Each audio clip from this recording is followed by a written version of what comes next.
Hello and welcome back my dear friends. आज हम solve करने जा रहे हैं DFCCIL का प्रीवियस ईयर का क्वेश्चन पेपर। तो पूरा वीडियो शुरू से लेकर लास्ट तक ध्यान से देखना। साथ ही साथ अगर आप हमारे चैनल फर्स्ट टाइम विजिट कर रहे हैं तो चैनल को सब्सक्राइब जरूर कर लेना, बेल आइकन को जरूर प्रेस करना ताकि भविष्य में जब भी नया वीडियो अपलोड हो उसकी नोटिफिकेशन आपको सबसे पहले मिल सके। ठीक है, तो फ्रेंड्स जो ये क्वेश्चन पेपर सोल्व कर रहे हैं 2018 का है। ठीक है, और ये स्टेशन मास्टर और कंट्रोलर का वाला था। ठीक है, जो आपका एग्जाम होगा यहाँ पे एग्जीक्यूटिव ऑपरेशंस एंड BD वाला। ठीक है, उसमें बिल्कुल सेम यही सिलेबस रहेगा और सेम यही पैटर्न का क्वेश्चन पेपर आपका आएगा। ठीक है, तो चलिए फ्रेंड्स बिना टाइम वेस्ट के देखते हैं। देखिए पहले मैंने जीके और साइंस वाले क्वेश्चंस करवा दिए थे। आज हम करेंगे रेलवे हिस्ट्री और जो कस्टमर रिलेशंस वाले हैं वो मैं आपको करवाने वाला हूँ। ठीक है, तो चलिए देखते हैं रेलवे हिस्ट्री वाला क्वेश्चन कहाँ से। हाँ जी, देखिए यहाँ से चालू हो गया ये history of railway and DFCCIL। ठीक है, तो ये क्वेश्चन मैं आपको करवाने वाला हूँ और हाँ इससे रिलेटेड पूरा स्टडी मटेरियल आपको प्रोवाइड करवाया जाएगा। डोंट वरी, चैनल को सब्सक्राइब करना, बेल आइकन को प्रेस करना ताकि जब भी वीडियो अपलोड हो उसकी नोटिफिकेशन आपको सबसे पहले मिल सके। ठीक है, एक भी क्वेश्चन आपका छूटेगा नहीं, मैं गारंटी देता हूँ इस बात की। चलिए पहला क्वेश्चन देखिए, what is the total route length of Indian railways of 31 March 2017, मतलब 31 मार्च 2017 से पहले इंडियन रेलवे की टोटल लेंथ कितनी थी। ये कितनी थी? 67,368। ठीक है, अब देखिए फ्रेंड्स ये तो पहले की बात हो गई, कहाँ तक? 31 मार्च 2017 तक। अगर हम प्रेजेंट टाइम की बात करें यहाँ पे जनवरी तक की, ठीक है, तो यहाँ पे देखिए इंडिया की जो रेलवे लाइन की लेंथ है वो लगभग यहाँ पे 69,000 के आसपास इसकी टोटल लेंथ हो गई है, 69,000 के आसपास। ठीक है, तो वो ये सभी चीज़ें आपको मैं बाद में जब मैं आपको इंपॉर्टेंट क्वेश्चंस करवाऊंगा, ठीक है, रेलवे से संबंधित जितने भी, तो उसके अंदर आपको ये पूरी डिटेल बता दूंगा। ठीक है, तो चैनल को सब्सक्राइब करना मत भूलना, एक भी क्वेश्चन नहीं छूटेगा। जो मैं बताऊंगा उससे बाहर एक भी क्वेश्चन नहीं जाएगा। प्रीवियस जितने भी मैंने एनालिसिस करवाए उसमें एक भी क्वेश्चन बाहर नहीं गया, जो भी मैंने पढ़ाया था वही क्वेश्चन आया था। ठीक है, तो देखिए नेक्स्ट क्वेश्चन देखिए यहाँ पे, which is the longest distance running train of Indian railways. तो लॉन्गेस्ट डिस्टेंस की रनिंग ट्रेन कौन सी है इंडियन रेलवे की, सबसे लंबी दूरी पे चलने वाली? तो आंसर होगा यहाँ पे विवेक एक्सप्रेस, जो कि डिब्रूगढ़ से कन्याकुमारी तक चलती है। ठीक है, ये भी आपको याद रखना इंपॉर्टेंट है, ये बार बार क्वेश्चन रिपीट होता है ये वाला। चलिए नेक्स्ट क्वेश्चन देखिए यहाँ पे, और जूम करता हूँ मैं आपको अगर दिख नहीं रहा होगा तो यहाँ पे देखिए क्वेश्चन नंबर 3 देखिए, विच of the following is the biggest revenue earning commodity through freight traffic for Indian railways. तो किसके थ्रू होता है सबसे ज़्यादा रिवेन्यू, कौन सी ट्रेन के थ्रू? ठीक है, तो यहाँ पे देखिए आंसर होगा कोल के थ्रू। ठीक है, तो कोल जो कोयला है, ठीक है, उसके थ्रू सबसे ज़्यादा रेवेन्यू प्राप्त होता है किसको? फ्रेट ट्रैफिक को। ठीक है, इंपॉर्टेंट ही याद रखना, फर्स्ट ऑप्शन आपका राइट आंसर हो जाएगा। चलिए नेक्स्ट क्वेश्चन देखते हैं यहाँ पे, क्योंकि आपको पता होगा यहाँ पे सबसे ज़्यादा कोयले से चलने वाली ट्रेनें हैं। ठीक है, सबसे ज़्यादा ट्रेनें चलने वाली कौन सी? कोयले से। तो यहाँ से कोयले से सबसे ज़्यादा उत्पादन होता है। ठीक है, ठीक है, चलिए नेक्स्ट क्वेश्चन देखिए अभी question number 4, what is the proposed train load under dedicated front corridor. मतलब कि एक जो ट्रेन है DFCCIL के थ्रू वो सबसे ज़्यादा कितना वेट उठा सकती है, ये क्वेश्चन आपसे पूछा गया है। ठीक है, तो यहाँ पे आंसर होगा 13,000 टन के बराबर। ठीक है, तो फिर सेकंड ऑप्शन बिल्कुल करेक्ट आंसर यहाँ पे आपका हो जाएगा। कितना वेट उठा सकती है? 13,000। ठीक है, चलिए नेक्स्ट क्वेश्चन आपसे पूछा गया था, in which city is the national rail museum situated. जो नेशनल रेल म्यूजियम है वो कौन सी सिटी में स्थापित किया गया है? तो आंसर होगा यहाँ पे न्यू दिल्ली में। ठीक है, तो फोर्थ ऑप्शन बिल्कुल करेक्ट आंसर हो जाएगा। जो इंडियन रेलवे का नेशनल रेल म्यूजियम है वो कहाँ पे स्थित है? न्यू दिल्ली में। ठीक है, नेक्स्ट क्वेश्चन देखिए, ये सभी क्वेश्चन फ्रेंड बहुत इंपॉर्टेंट है, ये वापस रिपीट होंगे, ऐसा मत सोचना कि ये ऐसे ही है क्वेश्चन, बहुत इंपॉर्टेंट क्वेश्चन है। और ये पेपर जो मैं आपको सोल्व करवा रहा हूँ ना, एक चीज़ और बताऊँ, सबसे टफेस्ट शिफ्ट थी ये, जो पिछली बार एग्जाम हुआ था ना उसकी सबसे टफ शिफ्ट थी ये वाली, जो मैं क्वेश्चन पेपर आपको करवा रहा हूँ, सबसे टफ शिफ्ट थी ये। ठीक है, नेक्स्ट क्वेश्चन देखिए, in which year was the computer reservation system started by Indian railways. तो इंडियन रेलवे के द्वारा जो कंप्यूटर रिजर्वेशन सिस्टम वो कब से स्टार्ट किया गया था? तो यहाँ पे आंसर होगा 1986 में। कब? 1986 में स्टार्ट हुआ था, सबसे पहला जो रिजर्वेशन हुआ था वो 1986 में हुआ था। ठीक है, तो यहाँ पे थर्ड ऑप्शन बिल्कुल करेक्ट आंसर हो जाएगा। चलिए नेक्स्ट क्वेश्चन देखते हैं यहाँ पे, क्वेश्चन नंबर 7 देखिए, विच of the following is the longest railway bridge in India. तो लॉन्गेस्ट रेलवे ब्रिज कौन सा है इंडिया में? तो आंसर होगा यहाँ पे वेम्बानांद ब्रिज। ठीक है, यहाँ पे थर्ड ऑप्शन बिल्कुल करेक्ट आंसर हो जाएगा। ठीक है, इंपॉर्टेंट है, बहुत ज़्यादा बार पूछा जाता है ये जितने भी क्वेश्चन है फ्रेंड्स, बहुत इंपॉर्टेंट क्वेश्चन हैं। देखिए नेक्स्ट क्वेश्चन देखिए यहाँ पे, which of the following is not among the names of 3 railway engines that were used to draw first passenger train in India. तो आंसर होगा यहाँ पे देखिए सोहाना। ठीक है, जो फर्स्ट ट्रेन इंडिया में चली थी वो कब चली थी? 16 अप्रैल 1853 में। ठीक है, और उसके अंदर जो बोगी लगी थी वो कितनी थी? टोटल 13 बोगी थी, 13 डिब्बे वाली ट्रेन थी वो ना। जो उसके अंदर 3 इंजन लगे थे उनका नाम क्या था? सुल्तान, सिंध और साहिब। ये भी आपको याद रखना है क्योंकि ये बार बार में पूछा जाता है। ठीक है, तो यहाँ पे सोहाना बिल्कुल करेक्ट आंसर हो जाएगा, ये नहीं था उनमें से ना। उसके अलावा जो 3 इंजन उसके अंदर यूज किए गए थे वो कौन कौन से? सुल्तान, सिंध और साहिब। और हाँ, आपको एक और चीज़ बता देता हूँ, जो पहली इलेक्ट्रिक ट्रेन चली थी वो कब चली थी? वो 1925 में चली थी भारत में। ठीक है, कब चली थी? 1925 में फर्स्ट इलेक्ट्रिक ट्रेन चली थी इंडिया में। ठीक है, ये भी आपको याद रखना है। चलिए नेक्स्ट क्वेश्चन देखिए यहाँ पे, between which of the following sets of station did the first passenger train run in India? जो पहली ट्रेन चली थी, अभी आपको मैंने डिटेल बताई थी, वो मुंबई और थाने के बीच में चली थी, जो कि 16 अप्रैल 1853 में चली थी।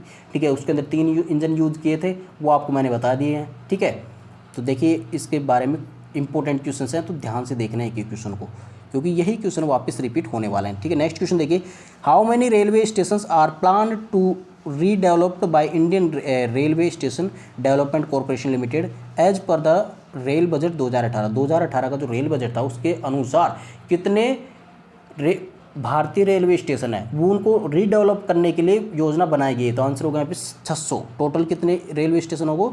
600 रेलवे स्टेशनों को। ठीक है, तो यहाँ पे थर्ड ऑप्शन बिल्कुल करेक्ट आंसर हो जाएगा 2018 के अनुसार। अब आपको मैं 2019 और 2020 वाला सब डिटेल बताऊंगा जब आपको मैं वापस क्वेश्चन कराऊंगा तब, है ना। चलिए नेक्स्ट क्वेश्चन देखिए, in September 2018 which country rolled out the world's first hydrogen power train? It is touted to be an eco friendly train. तो आंसर होगा जर्मनी के द्वारा। ठीक है, किस कंट्री के द्वारा? जर्मनी कंट्री के द्वारा। ठीक है, सितंबर 2018 में, है ना, इंपॉर्टेंट है, याद रखना। तो ये कौन सी ट्रेन थी? ये फर्स्ट वर्ल्ड की फर्स्ट हाइड्रोजन पावर ट्रेन थी। ठीक है, ये भी आपको याद रखना, इंपॉर्टेंट है, जो कि इको फ्रेंडली ट्रेन माना गया है इसको। ठीक है, चलिए नेक्स्ट क्वेश्चन देखिए, यहाँ पे जर्मनी ने स्टार्ट की थी, इंपॉर्टेंट है, याद रखना। नेक्स्ट क्वेश्चन देखिए, who is the chairman of dedicated front corridor corporation of India limited as of October 2018? October 2018 तक इसका जो चेयरमैन था DFCCIL का वो कौन था? तो आंसर होगा यहाँ पे अश्वनी लोहानी। ठीक है, तो आपको सब चीज़ें बताई जाएगी फ्रेंड, जितने भी इंपॉर्टेंट है, प्रेजेंट में कौन है, भूतकाल में कौन था।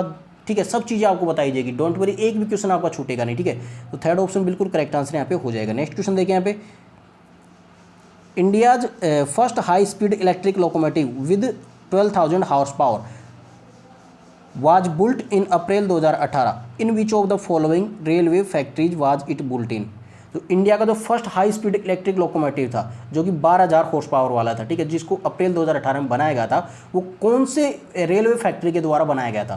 तो आंसर होगा पे मधेपुरा के द्वारा। ठीक है, कौन से? मधेपुरा। फर्स्ट ऑप्शन बिल्कुल करेक्ट आंसर हो जाएगा, इंपॉर्टेंट है। नेक्स्ट क्वेश्चन देखते हैं, क्वेश्चन नंबर 14 देखिए, विच of the following railway station has the highest number of railway platforms in India? India का कौन सा रेलवे स्टेशन है जिसके पास सबसे ज़्यादा प्लेटफॉर्म्स है वर्तमान में? ठीक है, आंसर होगा यहाँ पे 2018 तक की बात कर रहे हैं। ठीक है, हावड़ा। तो यहाँ पे सेकंड ऑप्शन बिल्कुल करेक्ट आंसर हो जाएगा। जो अभी लेटेस्ट में जो भी था वो भी आपको जल्दी बताया जाएगा। ठीक है, नेक्स्ट क्वेश्चन देखिए यहाँ पे, question number 15, in which year was the first separate railway budget presented in India during the British period? जो ब्रिटिश पीरियड था उसके दौरान फर्स्ट सेपरेट रेलवे बजट कब पेश किया गया था? ये 1924 में पेश किया गया था। ठीक है, तो फर्स्ट ऑप्शन बिल्कुल करेक्ट आंसर यहाँ पे हो जाएगा। ठीक है, चलिए नेक्स्ट क्वेश्चन देखते हैं। क्वेश्चन नंबर 16 देखिए, क्वेश्चन नंबर 16 में आपसे पूछा गया था which of the following railway station has the world's longest railway platform? इनमें से कौन सा रेलवे स्टेशन है जो कि वर्ल्ड का सबसे लंबा रेलवे प्लेटफॉर्म है? तो आंसर होगा यहाँ पे गोरखपुर। ठीक है, यहाँ पे फर्स्ट ऑप्शन बिल्कुल करेक्ट आंसर यहाँ पे हो जाएगा, गोरखपुर का। ठीक है, नेक्स्ट क्वेश्चन देखिए यहाँ पे, question number 17, how many zones are there in Indian railways excluding metro rail? मतलब मेट्रो रेल को एक्सक्लूड करके कितने जोन हैं यहाँ पे? तो आंसर होगा टोटल 16 है। ठीक है, यहाँ पे थर्ड ऑप्शन बिल्कुल करेक्ट आंसर हो जाएगा। ठीक है, चलिए नेक्स्ट क्वेश्चन देखते हैं पे, question number 18, as of October 2018 who is the chairman of railway board? तो जो 2018 अक्टूबर 2018 है उसके दौरान रेलवे बोर्ड का चेयरमैन कौन था? तो आंसर होगा यहाँ पे अश्वनी लोहानी। ठीक है, तो यहाँ पे फोर्थ ऑप्शन बिल्कुल करेक्ट आंसर हो जाएगा। ठीक है, चलिए नेक्स्ट क्वेश्चन देखते हैं पे, क्वेश्चन नंबर 19 देखिए, in which city is the rail wheel factory of the Indian railway situated? तो जो रेल व्हील फैक्ट्री है इंडिया की वो कहाँ पे स्थित है? आंसर होगा यहाँ पे बेंगलुरु में, ठीक है। तो थर्ड ऑप्शन बिल्कुल करेक्ट आंसर हो जाएगा। चलिए नेक्स्ट क्वेश्चन देखिए, यहाँ पे कितने इजी क्वेश्चन है फ्रेंड्स, है ना, बस आपको एक बार वापस बताए जाएंगे, डोंट वरी, एक भी क्वेश्चन छूटेगा नहीं आपका। What is the total number of railway station in India as of 31 March 2017? तो 31 मार्च 2017 तक total number of railway station आपसे पूछे गए थे इंडिया के, तो आंसर होगा यहाँ पे 7349, ठीक है। अब वर्तमान में कितने वो आपको जल्दी बताया जाएगा, ठीक है। तो चैनल को सब्सक्राइब करना मत भूलना। चलिए नेक्स्ट क्वेश्चन देखिए, यहाँ पे question number 21, what is the normal advance reservation period for booking accommodation in trains of Indian railways as of October 2018? तो कितना एडवांस रिजर्वेशन बन सकता है, मतलब कितने जल्दी हम रिजर्वेशन करवा सकते हैं, कितने जल्दी, कितने पहले हम रिजर्वेशन करवा सकते हैं किसी ट्रेन का? तो आंसर होगा पे 120 दिन पहले, ठीक है। ये कब तक था? ये अक्टूबर 2018 तक था। प्रेजेंट टाइम क्या है वो भी आपको जल्दी बताया जाएगा, ठीक है। चलिए नेक्स्ट क्वेश्चन देखिए, यहाँ पे क्वेश्चन नंबर 22 देखिए, in which city is the national academy of Indian railway situated? जो national academy of Indian railway है वो कौन सी सिटी में स्थापित है? तो आंसर होगा भी वडोदरा में, ठीक है। तो फर्स्ट ऑप्शन बिल्कुल करेक्ट आंसर आपका हो जाएगा। नेक्स्ट क्वेश्चन देखिए, where is the integral coach factory of Indian railway situated? जो इंडियन रेलवे की कोच फैक्ट्री है, इंटीग्रल कोच फैक्ट्री, वो कहाँ पे स्थित है, ये आपसे पूछा गया। तो आंसर होगा पे चेन्नई में। इंटीग्रल कोच फैक्ट्री कहाँ पे है? चेन्नई में है, ठीक है। तो फोर्थ ऑप्शन बिल्कुल करेक्ट आंसर आपका हो जाएगा। चलिए नेक्स्ट क्वेश्चन देखिए, यहाँ पे क्वेश्चन नंबर 24 देखिए, how much freight revenue was earn by Indian railway during the financial year 2017-2018? तो 2017 से 2018 के बीच में कितना रेवेन्यू इन्होंने अर्न किया था इंडियन रेलवे ने? तो आंसर होगा यहाँ पे 1.17 लाख करोड़, ठीक है। तो थर्ड ऑप्शन बिल्कुल करेक्ट आंसर हो जाएगा। और वर्तमान में कितने किया था ये भी आपको जल्दी बताया जाएगा, ठीक है। तो पूरी डिटेल आपको बताई जाएगी, जैसे कि जैसे इसमें क्वेश्चन पूछे ना उसी के अकॉर्डिंग आपको अलग से नए क्वेश्चन भी देखने को मिलेंगे फ्रेंड्स यहाँ पे, ठीक है। तो देखिए अब ये चॉइस क्वेश्चंस आपकी हो गए। यहाँ पे देखिए इंडियन रेलवे की जो हिस्ट्री है वो DFCCIL की दोनों की हिस्ट्री है, ठीक है। तो उस रिलेटेड क्वेश्चंस आपसे चॉइस पूछे जाएंगे, ठीक है। अब बात करते हैं हम इकोनॉमी और मार्केटिंग की, है ना। तो इकोनॉमी और मार्केटिंग की बात करते हैं, तो देखते हैं पहला क्वेश्चन देखिए, which is the quadrant with the largest positive cash flow in BCG matrix? It is the quadrant that typically services the other 3 quadrant? तो आंसर होगा यहाँ पे काउ क्वाड्रेंट, ठीक है। तो सेकंड ऑप्शन बिल्कुल करेक्ट आंसर हो जाएगा। इस प्रकार के क्वेश्चंस आपके यहाँ से पूछे जाते हैं, ठीक है। नेक्स्ट क्वेश्चन देखिए, यहाँ पे question number 2, in digital marketing the acronym CTR stand for? CTR का एक्रोनिम क्या होगा? तो यहाँ पे आंसर होगा क्लिक थ्रू रेट, ठीक है। तो थर्ड ऑप्शन बिल्कुल करेक्ट आंसर हो जाएगा। एक क्वेश्चन आपसे पूछा गया था यहाँ पे, क्वेश्चन नंबर 3 देखिए, how many types of consumer clusters are defined in the VALS framework which divides consumers according to their buying motivation behaviour? तो आंसर होगा यहाँ पे 8 टाइप के, ठीक है। तो कितने टाइप के? 8 टाइप के कंज्यूमर क्लस्टर्स होते हैं, ठीक है। तो नेक्स्ट क्वेश्चन देखते हैं यहाँ पे क्वेश्चन नंबर 4 देखिए, विच of these is an example of G2C marketing drive? जो G2C मार्केटिंग ड्राइव है उसका एग्जाम्पल कौन सा है? तो आंसर होगा यहाँ पे sale of government bonds to the general public. तो फर्स्ट ऑप्शन बिल्कुल करेक्ट आंसर यहाँ पे हो जाएगा। चलिए नेक्स्ट क्वेश्चन देखते हैं question number 5, which of these companies uses the tagline think different? तो आंसर होगा एप्पल कंपनी की है ये टैगलाइन, ठीक है। जो थिंक डिफरेंट है वो एप्पल कंपनी की है। सभी की आपको टैगलाइन बताई जाएगी, डोंट वरी, आपको एक भी क्वेश्चन छूटेगा नहीं। चलिए नेक्स्ट क्वेश्चन देखिए, name the branding practice wherein several related products with the same brand name are advertised using the same advertisement? तो आंसर होगा पे अम्ब्रेला ब्रांडिंग के, ठीक है। तो फर्स्ट ऑप्शन बिल्कुल करेक्ट आंसर आपका हो जाएगा, ठीक है। चलिए नेक्स्ट क्वेश्चन देख रहे हैं यहाँ पे question number 7, in pricing one new emerging model in outcome based pricing model when pricing is done for the IT industry, which of these will represent outcome based pricing? जब IT company के through होता है, ठीक है, तब कौन इसमें represent करता है, मतलब कि कौन रिप्रेजेंट करता है जो आउटकम होता है, ठीक है, उसको? तो आंसर होगा पे increase in profitability for the client, ठीक है। तो यहाँ पे फोर्थ ऑप्शन बिल्कुल करेक्ट आंसर यहाँ पे आपका हो जाएगा, ठीक है। तो कौन सा करता है? Increase in profitability for the client, ठीक है, ये करता है जो आउटकम होता है, ठीक है। तो आंसर होगा यहाँ पे फोर्थ ऑप्शन बिल्कुल करेक्ट आंसर हो जाएगा आपका। चलिए नेक्स्ट क्वेश्चन देखिए यहाँ पे question number 8, in the advertisement communication of which of these products category would be uses of nostalgia sentimental and wistful thinking of the past work effectively, ठीक है। तो आंसर होगा पे pickle, chyawanprash, chilli powder etcetera, ये तीनों चीज़ें, ठीक है। तो यहाँ पे सेकंड ऑप्शन बिल्कुल करेक्ट आंसर हो जाएगा। चलिए नेक्स्ट क्वेश्चन देखिए, यहाँ पे क्वेश्चन नंबर 9 देखिए, Ariel Tide and Gain are the detergent powder belonging to which major detergent company. तो किससे रिलेटेड है, कौन सी कंपनी से, प्रोक्टर एंड गैम्बल कंपनी से, ठीक है। कौन कौन से, एरियल, टाइड और गेन, ये सभी जितने भी प्रोडक्ट है वो प्रोटेक्टर एंड गैम्बल कंपनी से रिलेटेड है। तो यहाँ पे फर्स्ट ऑप्शन बिल्कुल करेक्ट आंसर हो जाएगा। क्वेश्चन नंबर 10 देखिए, यहाँ पे इसमें पूछा गया है कि the generic value chain model of dividing from activities into primary and secondary activities was proposed by which of these marketing management thinkers. तो आंसर होगा यहाँ पे माइकल पोर्टर, ठीक है। फर्स्ट ऑप्शन बिल्कुल करेक्ट आंसर हो जाएगा, माइकल पोर्टर, ठीक है। नेक्स्ट क्वेश्चन देखिए, यहाँ पे क्वेश्चन नंबर 11, इसमें आपसे पूछा गया था in the social media space which of these platforms is primarily focused on dissemination of images and small gifts, मतलब ग्राफिक इंटरचेंज फॉर्मेट्स। तो आंसर होगा पे पिंटरेस्ट, ठीक है। फर्स्ट ऑप्शन बिल्कुल करेक्ट आंसर आपका हो जाएगा। चलिए नेक्स्ट क्वेश्चन देखिए, यहाँ पे question number 12, one of the following terms also means a small text file which is stored in user's computer for recognition of user preference identify that term, ठीक है। तो आंसर होगा यहाँ पे कुकी। तो थर्ड ऑप्शन बिल्कुल correct answer यहाँ पे हो जाएगा। कौन सी टर्म होती है, वो कुकी होती है, ठीक है। अब देखिए यहाँ पे इसके क्वेश्चंस कितने हो गए, यहाँ पे आपके 12 क्वेश्चंस हो गए, ठीक है। तो ये इकोनॉमिक्स रिलेटेड 12 क्वेश्चन हो गए। अब यहाँ पे कस्टमर रिलेशंस वाले क्वेश्चन चालू हो गए, ठीक है। कस्टमर रिलेशंस वाले भी देख लेते हैं। पहला क्वेश्चन देखिए, the process of introducing a gaming ambience to increase customer involvement and thereby sale is known by what name. It is an online marketing technique today, जो कि अभी वर्तमान में ऑनलाइन मार्केटिंग टेक्निक है, ठीक है। तो हम आंसर होगा यहाँ पे गैमिफिकेशन, ठीक है। तो फर्स्ट ऑप्शन बिल्कुल करेक्ट आंसर यहाँ पे हो जाएगा। चलिए नेक्स्ट क्वेश्चन देखिए, यहाँ पे in CRM database management both factor analysis and cluster analysis are which type of technique. तो किस टाइप की टेक्निक पे ये, तो डेटा रिडक्शन टेक्निक्स है, ठीक है। तो यहाँ पे फर्स्ट ऑप्शन बिल्कुल करेक्ट आंसर आपका हो जाएगा।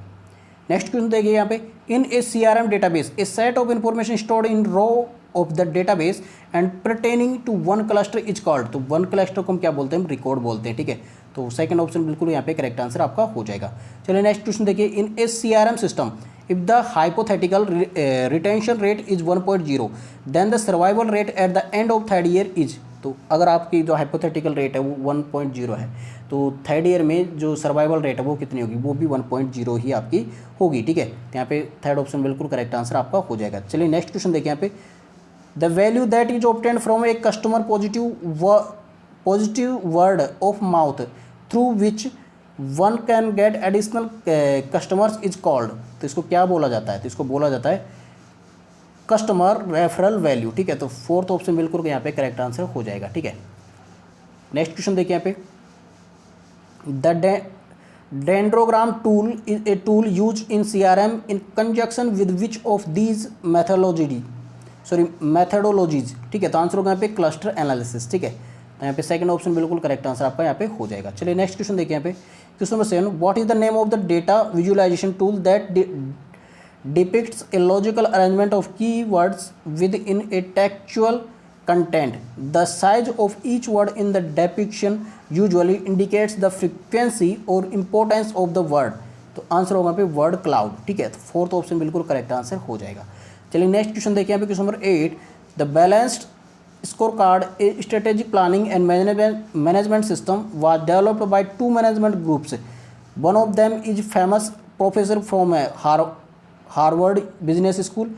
नेम द प्रोफेसर, उसका नाम बताइए जो कि यहाँ पे हार्वर्ड बिजनेस से थे, वो एक और प्रोफेसर थे, ठीक है। तो आंसर होगा यहाँ पे रॉबर्ट कापलान, ठीक है। तो यहाँ पे आंसर हो जाएगा फर्स्ट ऑप्शन। नेक्स्ट क्वेश्चन देखिए, यहाँ पे question number 9, in a typical sale funnel which of this segment would be largest segment. तो आंसर होगा यहाँ पे people who are aware of the product.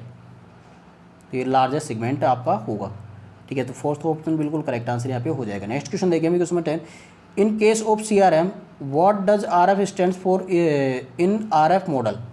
तो RF किसके लिए स्टैंड करता है, तो आंसर होगा फिर रिसेंसी फ्रीक्वेंसी, ठीक है। तो फर्स्ट ऑप्शन बिल्कुल करेक्ट आंसर यहाँ पे हो जाएगा। चलिए नेक्स्ट क्वेश्चन देखते हैं, question number 11, name the founder chairman of one of the world's largest CRM companies salesforce.com। तो salesforce.com के फाउंडर कौन थे? तो मार्क बेनियोफ बिल्कुल करेक्ट आंसर यहाँ पे हो जाएगा। ठीक है, चलो नेक्स्ट एंड लास्ट क्वेश्चन है शायद ये।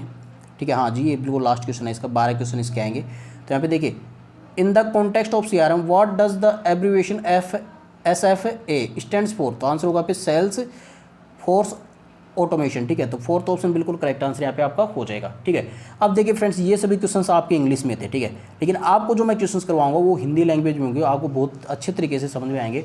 ठीक है, तो डोंट वरी फ्रेंड्स, चैनल को सब्सक्राइब करना मत भूलना, क्योंकि आपके लिए अब जल्दी ही जो रीजनिंग और मैथ वाला सेक्शन है वो भी आपको जल्दी ही सॉल्व करवाया जाएगा। तो चैनल को सब्सक्राइब करना मत भूलना। तो आई होप फ्रेंड्स आज की वीडियो आप सभी को पसंद आएगी। वीडियो पसंद आया तो उसको लाइक, कमेंट और शेयर जरूर करना। तो चलिए फ्रेंड्स, मिलते हैं अगले वीडियो के साथ, तब तक take care and God bless you all. Bye.